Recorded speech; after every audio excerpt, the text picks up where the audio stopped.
What's the meaning of Charles James Fox?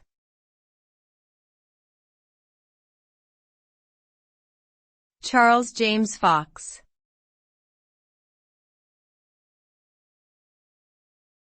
Charles James Fox.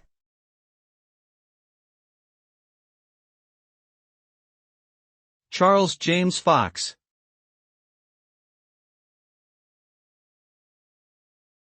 Charles James Fox.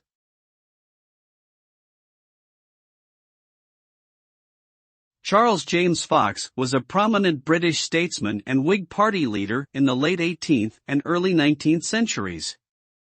He was known for his charismatic personality and his support for political and social reform, including the abolition of slavery and religious tolerance. Fox served in several high-level government positions, including as Foreign Secretary and leader of the House of Commons.